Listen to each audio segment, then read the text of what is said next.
Hello and welcome.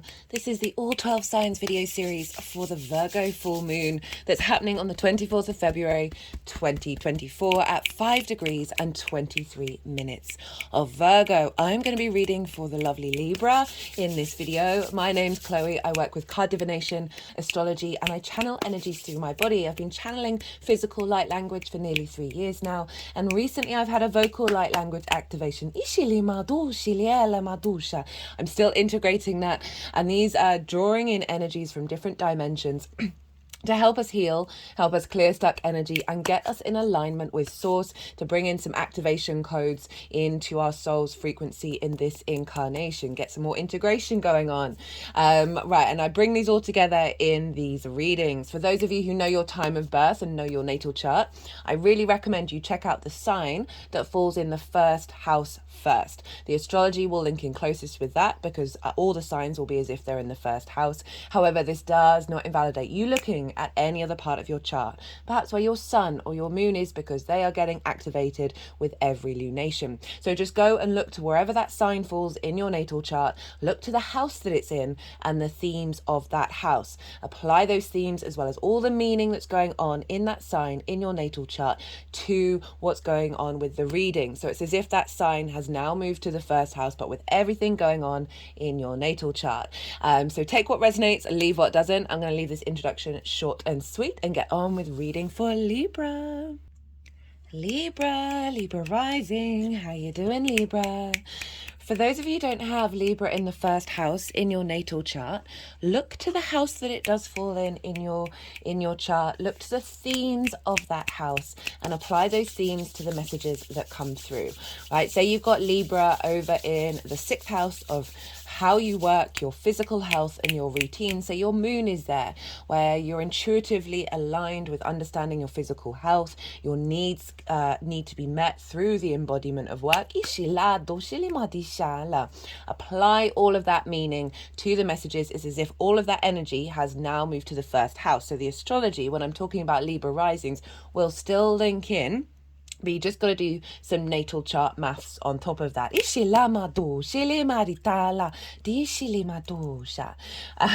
those of you who might not have caught the introduction and new viewers who've not seen some of the previous transits, I channel energies through my body. I've been doing physical light language for nearly 3 years now, and I've recently had a vocal light language activation. And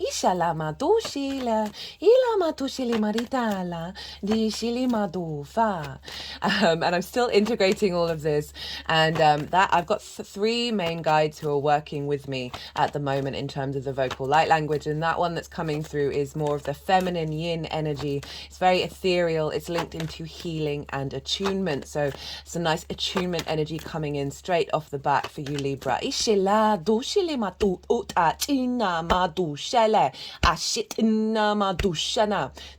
is the masculine yang energy. It's a bit more forthright in nature, and it's linked into earth manifestation and earth protection.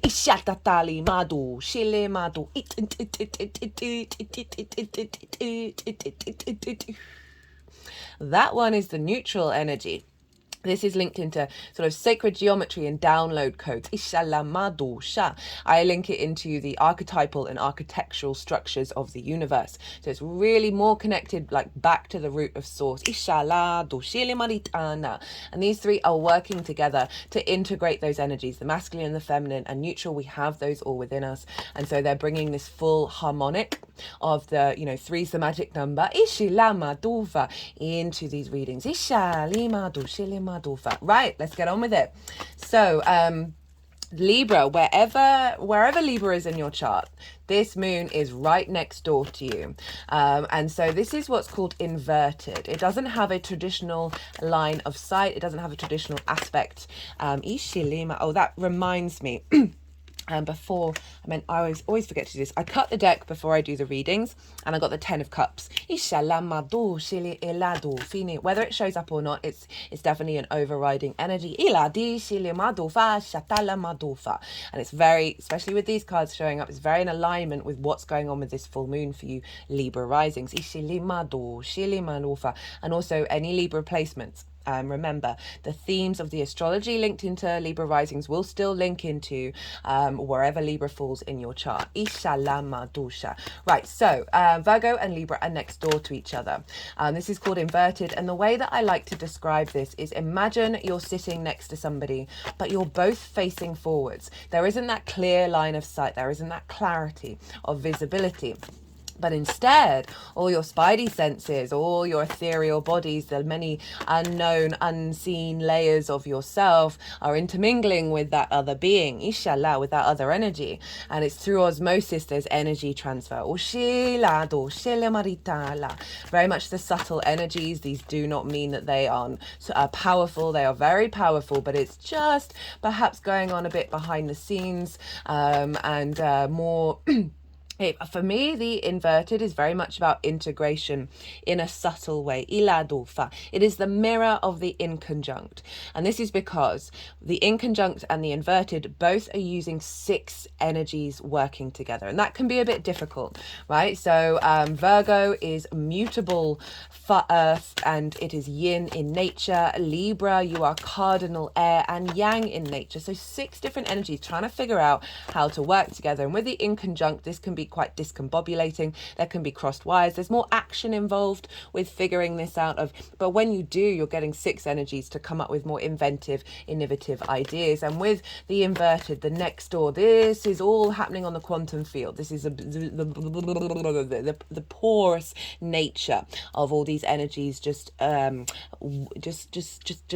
flowing over one another, and by being very close to one another, they are absorbing each other's energies. So, as I said, regardless of whether Libra is your rising sign, this is happening next door to you in the sign of Virgo. Now, I am going to be breaking down the astrology for this moon for you, Libra. And while I'm doing so, I'm going to be pulling some cards, and they're going to go into 3 piles. And then, so after I've finished doing the astrology, I'm going to go consciously quiet. The energies are going to move through me. They're going to do things with the cards, do some healing work, and then they're going to put, my words have been all over the place. It's to do with the vocal light language activation. The 3D is trying to recalibrate. So do bear with me with all of this. And then they're going to go into 3 piles, and then I'll bring the tarot into the astrology. So throughout all of this, light language is going to come through, both the physical and the vocal. And even if you're not consciously aware of what it all means, it is still bringing activation codes, clearing some stuck energy in alignment with your higher self to bring more integration into your soul's frequency in the 3D realm. So I am pulling cards for 3 different piles.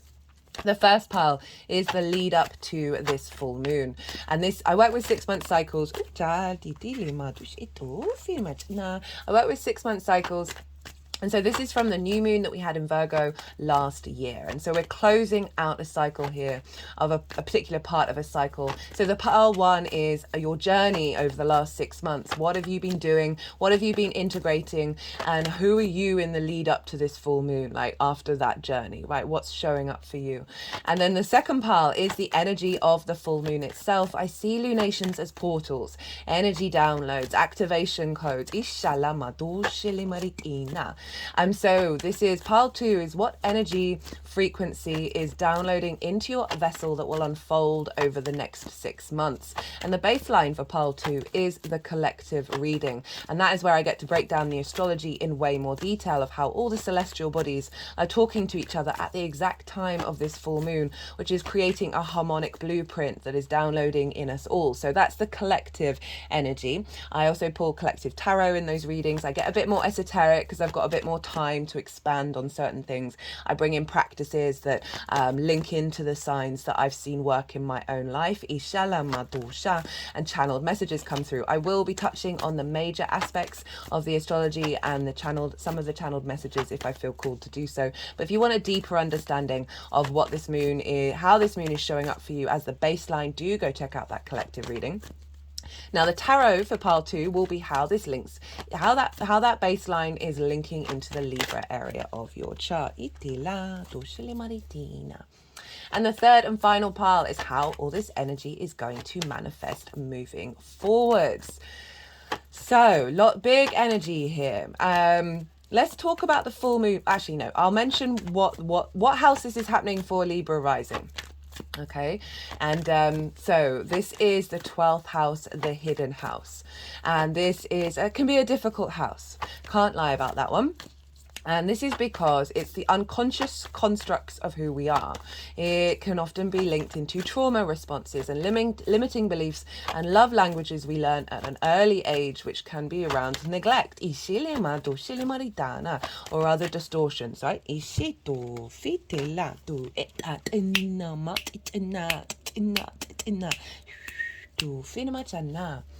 And so this can be a difficult house because there can be anxiety here, depression, grief, loss, isolation. It is that which is hidden behind the scenes. Now, underneath all of these difficult energies, and it can feel like a house that's very out of reach from us, right? That we might not necessarily be able to fully integrate or very easily. Or it may feel very personal to you, but still separate from everything else, right? And so just doesn't quite come out. And I always say with clients is try and do the work of integrating your 12th house as a sort of as a big practice, because then that brings integration into the rest of the chart in a more with more depth. Because underneath all of this sort of these constructs that are distortions of our original soul's frequency, underneath that is our soul's magic. It is a very magical house. The ability to tap into the unseen, the hidden, right? The occult energy, right? That, the magic is just science we haven't figured out yet. So this is a very, very powerful moon to have here, to have a full moon here. I remember when the last moon I had, full moon in my 12th house, did a beautiful big ritual, very shamanic energy. And it was spent more in isolation. I was with a friend, but we weren't in a crowd. We weren't going out into the world. We were in a park. And there was this sense of just an inner space. So around this full moon, you might find yourself in that kind of energy and really, really tap into that. So what else how might this show up for you? Well, I see three main themes show up for a full moon. If I don't mention a theme that you have seen consistently show up for you around a full moon, do put it in the comments box. I would love to hear from you. The first theme is trigger time. So the world can get really rowdy around a full moon. This is big, heightened energy. And so why is it trigger time in terms of the astrology? Well, we're dealing with an opposition. The sun is opposite the moon, and with oppositions it often highlights where we are out of balance, where we might have been prioritizing one of the signs over the others, and how that isn't a healthy way of doing things. And it can bring up triggers because the full light of the sun, our conscious, our vision, our clarity, our animation. Oh, my third eye there's a sting in it right now. Our vision, our purpose, our animation, our will is pouring over the fullness of the moon. And the moon is our unconscious, our intuition, our emotional body. Where are our needs being met or not being met? How do we nourish ourselves and others? And so these things can get really highlighted through triggers, through trauma responses, getting really loud around this time. And so this is an offering from the sun and the moon. It may feel difficult at the time, but it is a lesson and a tool, not necessarily a lesson, it is a tool to help you see what may have been deeply hidden in your unconscious space that you may have taken forever to get to. This is an offering, as I said, of saying the sun and the moon saying, hey, we need to look at this. This is some stuck energy. This is a distortion. This needs to be integrated. Some love needs to be sent that way. And then working with that and as that unfolds over the following months. So it's a really useful thing, even if it may feel quite emotionally distressing at the time. So this might look like triggers around anxiety and depression, like these things getting flared up. And there may be a reason around it, perhaps something. So the sun is over in your 6th house of how you work, your embodiment of work, your physical health, and your routines. There may be some frustration around perhaps not getting those routines in alignment, not feeling like your work is valued, not taking care of your physical health. And we can link this back perhaps into your unconscious space in your early years where you may have faced some level of neglect. Ishala madosha. The 6th house, where the sun is for me the adult in the room. Right, these are difficult energies. This is the in conjunct that I talked about earlier. These difficult energies that we can often find a struggle to integrate and really find the motivation to put into practice. And so this can highlight things where you're not quite in alignment with that, because your unconscious mind has a limiting belief around what you deserve, and often if we face a level of neglect, whether that's big neglect or little neglect from our parental figures, we then recreate that neglect in our own adulting, our own parenting of ourselves.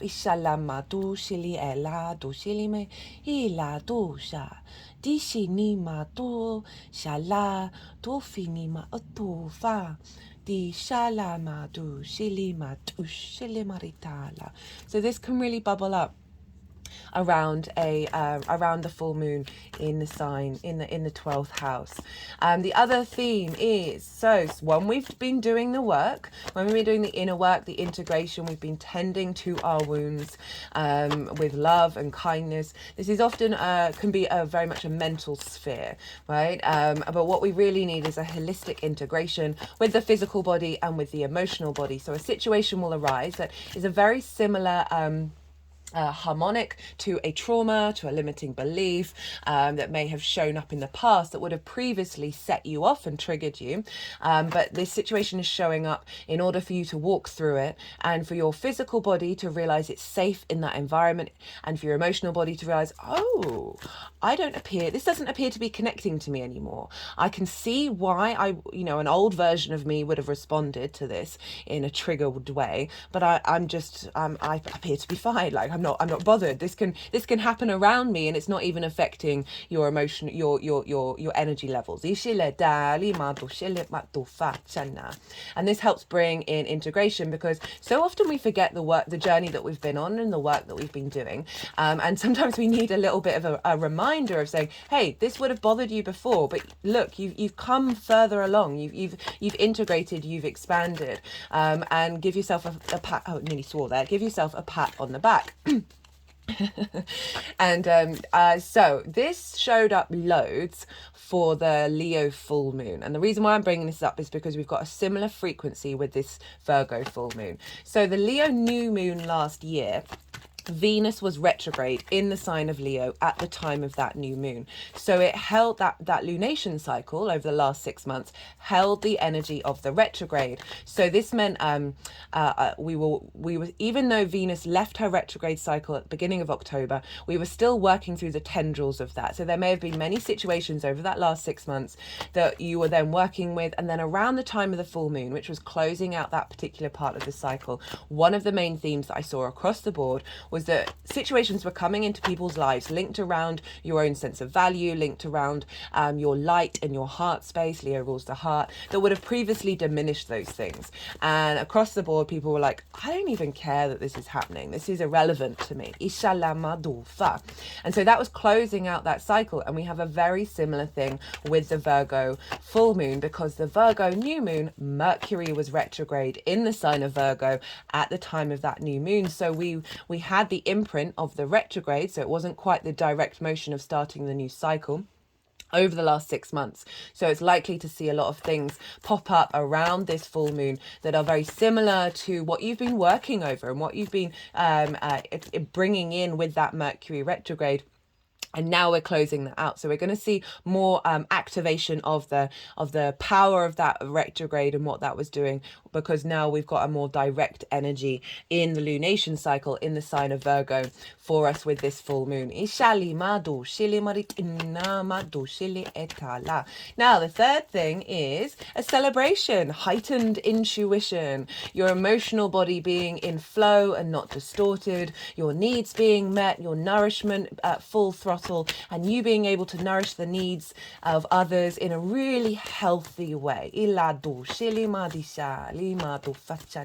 because full moons do mark an end of a particular part of cycle. But as I said, right, I see this as a download that will then unfold, right? Well, we're closing out cycles, we're bringing heightened energy to the development that we've been doing, and an activation code that is boosting all of that will then unfold over the next 6 months. So what does this look like for the 12th house? Well, this is a real celebration of working through perhaps mental health issues. I'm just going to have to pause. I've had a tickle in the back of my throat with this vocal light language activation. So I'm just going to pause and drink some water. Sorry about that, Libra. So, as I was saying, this can, as I said, bring up triggers around grief, loss, all of those difficult energies that we have in the 12s. And also perhaps bringing up a trigger around not feeling connected to the magic of your soul. And if that one does crop up, I would say lean into acknowledging that sign of separation as a catalyst to reconnect you.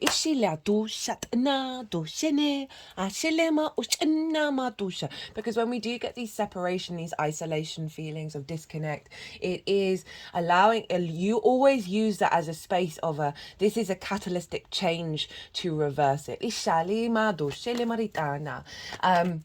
And so this can, as I was saying, like a celebration, as I said, of all the work you've been doing around navigating mental health, navigating anxiety is a big one with Virgo. It's a very practical sign. It is an earth sign. It's ruled by Mercury. It's able to observe and facilitate change and bring about flow into the 3D world. It is very good at figuring things out, right?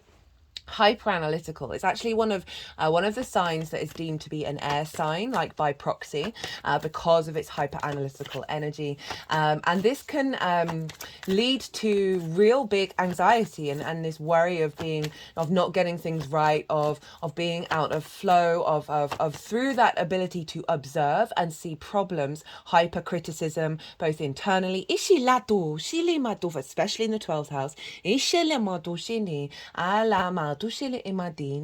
and that turns into judgment, and that can be inner and outer judgment. And we've been closing out a lot of cycles around that. I talk about this in the collective reading over the last couple of Virgo moons, of really allowing the Virgo energy to soften and to sort of lean back into the yin earth energy, the nourishment, the soft observer, right? That is no longer seeing problems everywhere, but seeing creativity, opportunities to create, and being curious rather than gotta fix all the things, gotta fix all the things, gotta fix all the things.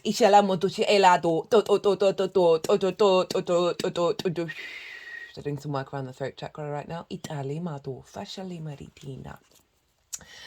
This can be so navigating and becoming more at peace with this. So one of the main collective reading messages that came through was I'm kind of jumping the gun because we've got a very heavy Pisces contingent for this moon. It's very it's influencing this moon quite a lot, and Pisces is very magical, very mystical. It is the surrender. It is the ocean, the curveball energy, the tapping into the unknown, the non-rational, right, and finding wisdom there and finding magic there. And this moon is allowing us to soften, to observe, and then observe the magic of Pisces unfold. Right, so I talked a lot about in the collective reading my own journey with control, with plans, needing needing all the information immediately, a level of impatience that then turned into sort of self-hatred, and I've been doing so much work on that over however many years, a whole lifetime, and really allowing to surrender. Right, I've got a Virgo sun. This is actually happening on my sun, which is wild because that moon, Aquarius moon, happened on my moon. And so there's this sense of what I've been doing is observing, setting out intentions, and then surrendering any worries, surrendering any plans, leaving, just like opening it up to the multiple possibilities from the universe. So when we're very rational, when we're very over analytical, like the extremes of Virgo, we can really limit ourselves, right? And this Pisces energy is allowing us to crack out of rational limitations and bring in the unknown. So there's going to be a heightened energy of your accessibility of this. I really feel a reduction in anxiety with inner mind conflict. And your a heightened connection to the magic, right? Of being able, Virgo is very rational, but it is based on its observation skills. And so the more that you allow the magic to show up for you, the more you're able to observe it and enhance that recalibration of the 3D with all the other Ds. And be able to connect the dots. Right, let's get into some astrology. Oh yeah, so this is all sort of through osmosis blending into your embodiment of self, which is your Libra rising energy. And the rising sign is how you embody your sun or your moon in your actions and your deeds, depending if you've got a day or a night chart. This is the lens in which those the sun or the moon is responding to the outside world. Your ascendant is your navigator, who's received the wisdom from the captain of where we're headed, but the navigator is how we get there. Ishili, the lens in which we get there through. It's often how other people see you, because they're more likely to see your embodiment than what's going on behind the scenes. It is your sense of self, character, and body, right? So it's a very powerful house, and all of this moon is bringing a state of transformation. It's clearing out old cycles, old love languages, old limiting beliefs, and activating a strengthening of your being more at peace with your unconscious spaces, and then bringing that magic up.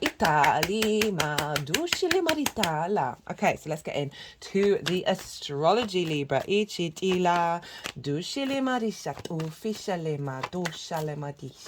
So, talked about the moon over in your 12th house. Now, what are the major aspects that are going on with this moon? The first major aspect is a pile up of an opposition over in the sign of Pisces. We've got the sun there, we've got Saturn there, and we've got Mercury, the ruler of Virgo. So Mercury is influencing this moon not only by aspect, but also by rulership.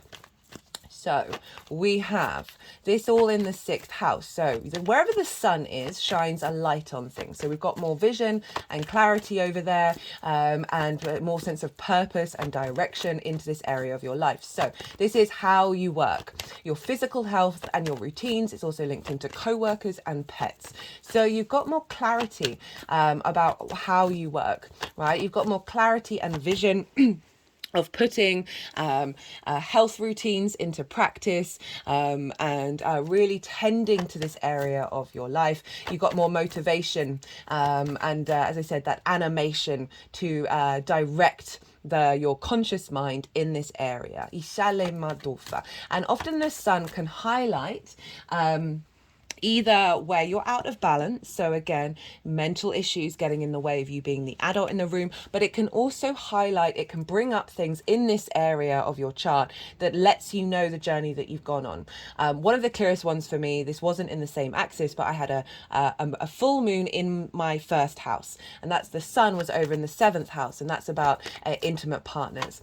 And I had an old partner message me out of the blue at the moon. And this relationship, there was a lot of tangled karmic mess with that relationship.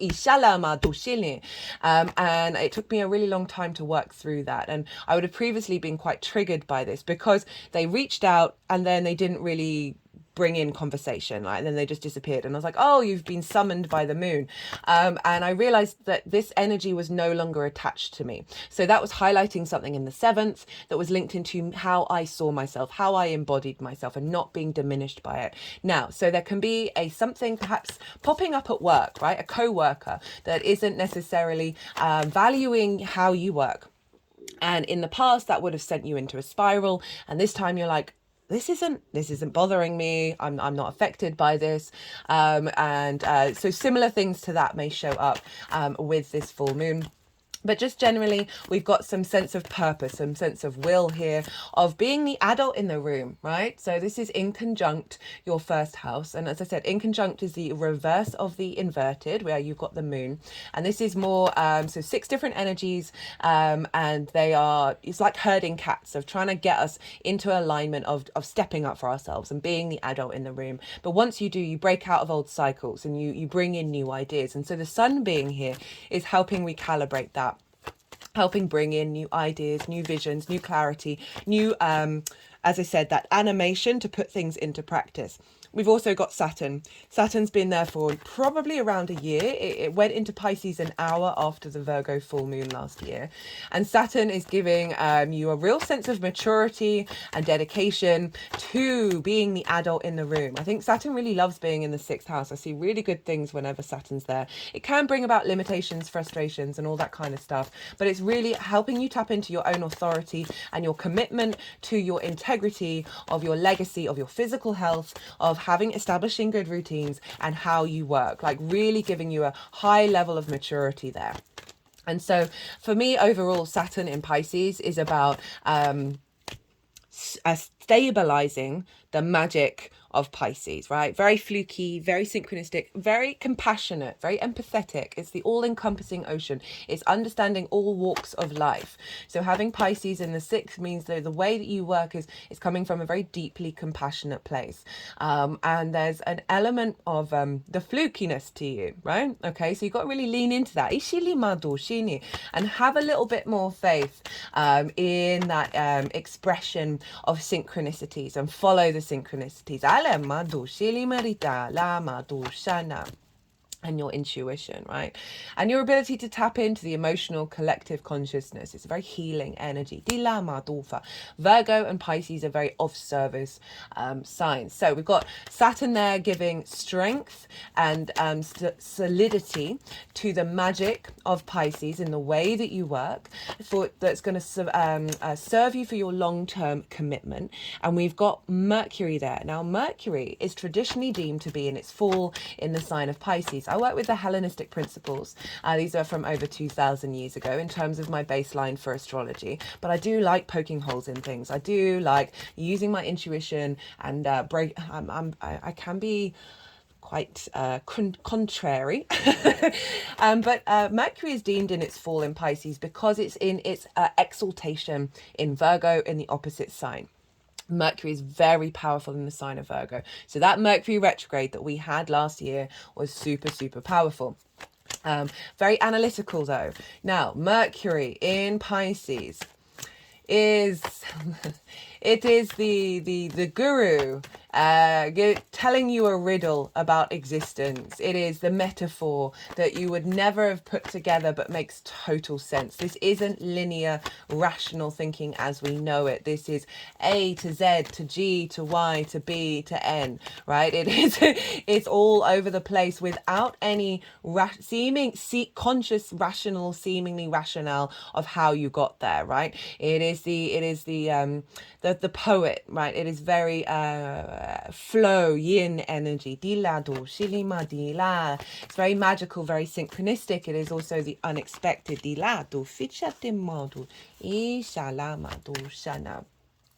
It can often feel like you don't necessarily know where those words are coming from, that those words are hidden in the ocean. Those are some of the things that I can understand why Mercury's deemed to be in its fall, but you've got to tap into the magic of Mercury in Pisces. And Theo Von is someone who has Mercury in Pisces, and he's a comedian and he's got his own podcast. I really like watching comedians' podcasts because they get some interesting people on there. And it's very varied between how his guests receive him. He's also Pisces Sun. And some of his guests seem to think that he might not be very clever in the way that we expect people to be. But it's when he's got philosophers on there, they are so in alignment with the way that they're talking. It is phenomenal. So rather than sort of the rational, potentially practical A to B energy, some people get confused by that Pisces energy, by that Pisces energy, because it's not the same vibe, right? The philosophers, the big picture thinking, the flow, the magic, the mysticism of the universe, Inshallah Madufa, the metaphor, right? The haiku, Inshallah Madufa. This is what really takes us forward, right? Sometimes we just need like two sentences that like activate a transformation.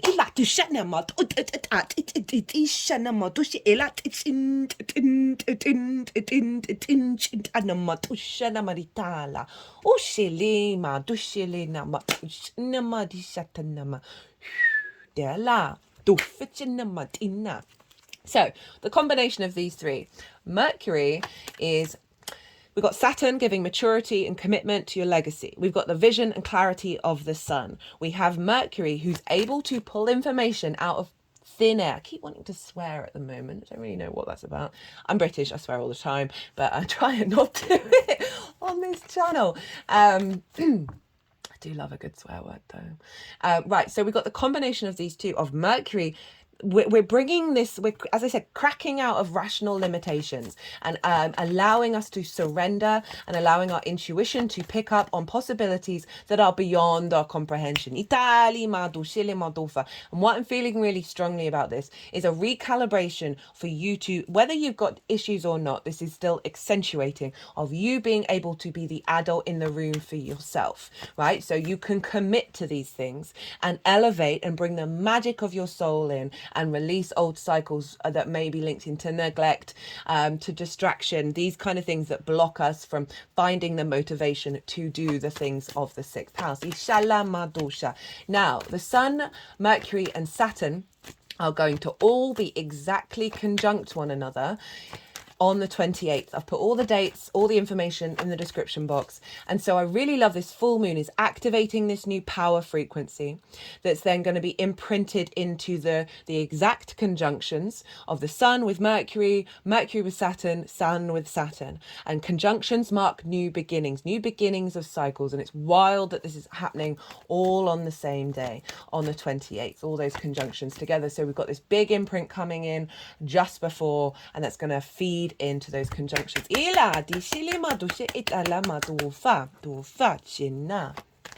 And so that's going to be super powerful. Really, really looking forward to that.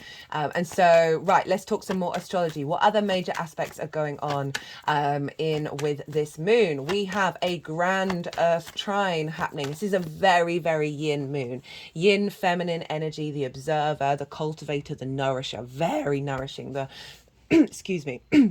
My throat is quite hoarse at the moment. Sorry about that, Libra.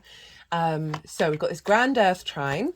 So this means all the Earth signs are being activated, and this is all funneling into the moon and what's going on in Pisces. So we've got the moon over in Virgo. We have Jupiter over in your 8th house. Now, this is a very magical house as well. And this is the house of transformation. This is the outside world's resources and your relationship to it.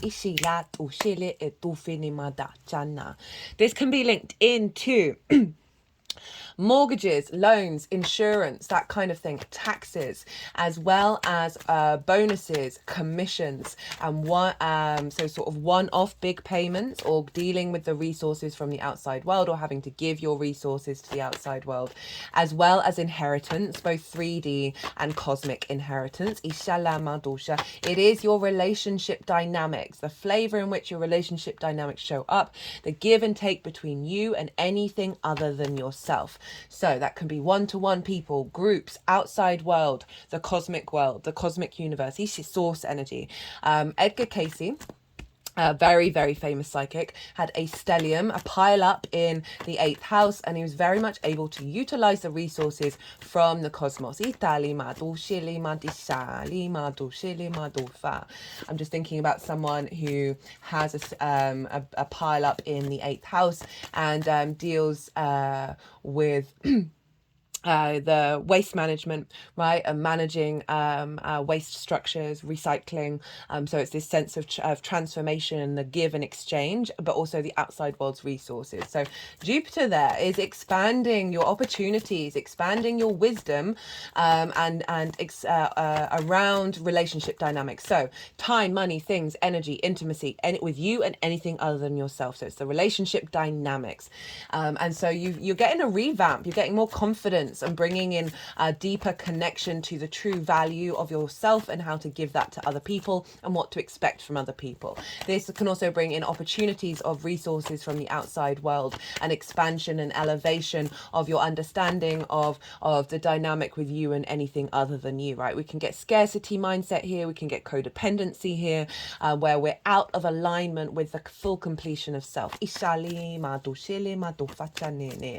And so Jupiter is trining the moon. A trine is an aspect of Jupiter, and this it's a bringing together of parts in order to expand and elevate. It's about wisdom, a sense of faith and knowing, and with that a confidence within yourself, a deep inherent confidence, right? And this brings the joy, this brings the generosity, this sense of luck and abundance that comes through. These are soft, easy, free flowing energies. These are very supportive energies. And not only that, we have Ceres and Cupido over in the sign of Capricorn in your 4th house, your roots and your foundations. This is your ancestral land, where you come from, both blood and soul lineage. That's so funny that that's come out, the 6 of Cups. That's very much about past energy with the devil, which is Capricorn. The Page of Wands. Do they want the Page of Pentacles? The Page of Pentacles. That was wild. Hola. What was I saying? Right, so your blood ancestors and your soul lineage. Ishalam, it's your parental figures, the roof over your head, and the things that you do in private. Now, these are both asteroids. And I love the fact that Ceres is moving through there, because Pluto has obviously just left that sign. It's going to head back in at the beginning of September, just for a couple of months. But Venus just moved through Capricorn. So Pluto can be very transformative, but can be very disruptive at the same time. And so Venus went through there. She was connecting the dots, bringing about a sense of appreciation and love, smoothing over that energy, right? That was in your 4th house, because you've just gone through a very long transit, right? Pluto went in there in 2008. I've done a Pluto and Aquarius transit series. Check that out. It's got its own playlist. I would recommend it. That's trining your Libra energy. That's really beautiful. But now Ceres is moving through there, and Ceres represents the Earth Mother, grain goddess energy. Dila, doshilime, the sense of abundance, the harvest, the bounty, and nourishment. Ishala, ishilima, doshilima, resources, right? Ilado, fanemanechana.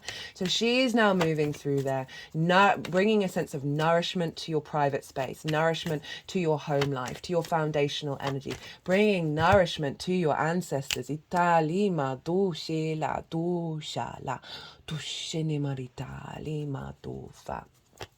And Cupido's there, and Cupid is Cupido, therefore Cupid. You know, the Cupid. We never know where Cupid's arrow is going to go, and so there's a sense of the unexpected coming about, of falling in love, right? Of finding passion and play and joy. From an unexpected place. So again, this is tapping back into that Pisces energy of the unexpected, the unrational, curveball, miraculous energy.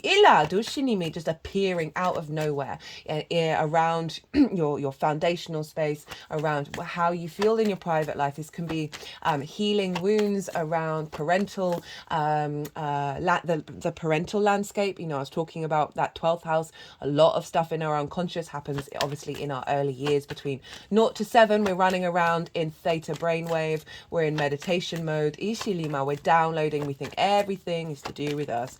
So things that your parents or people around you in your early years may have said or done truly imprints in your unconscious space. So the fact that we've got this wonderful nourishment coming through, and this Cupido of looking at things in a different light, unexpectedly, is really facilitating the clearing out of dynamics and activating a real sense of peace. And feeling abundant, itana, rather than limited. And this is tying in with that 8th house energy of distorted sense of scarcity, distorted codependency.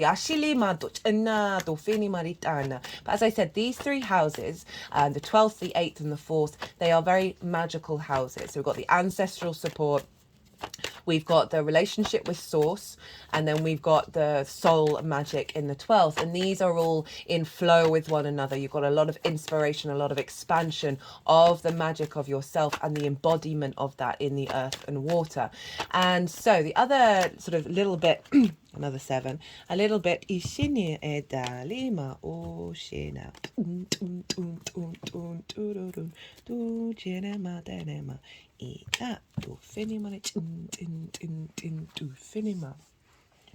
sorry, they were just doing things with the deck.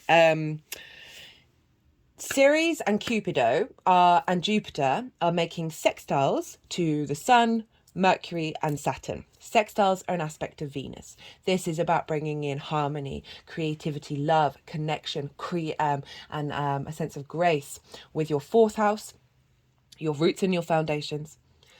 With your 8th house, right? The 8th house, right? Sometimes we can be codependent. Sometimes we can give too much. We can self-sacrifice and neglect being an adult in the room for ourselves and drain our energy in the 6th. So we've got Jupiter and Ceres providing support of nourishing and bringing more wisdom of how to really step up for ourselves. Now,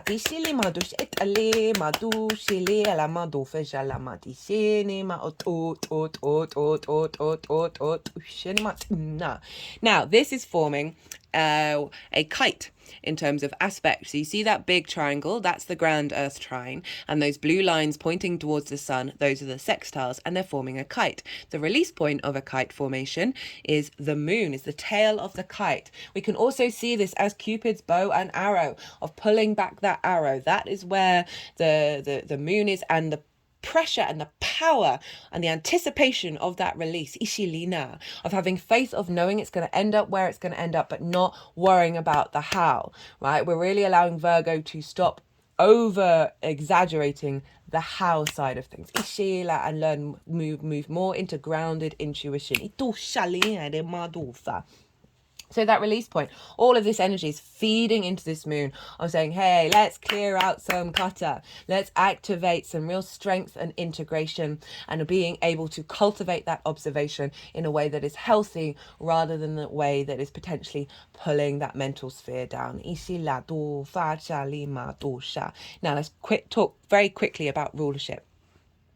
So aspects impact transits as well as rulership. So whatever's going on with the ruler of a sign, is impacting the sign that it rules. So Mercury rules Virgo. So wherever Mercury is influencing what's going on with the moon. We've already talked about that. So you've got a real strong adult in the room energy going, soothing that inner child.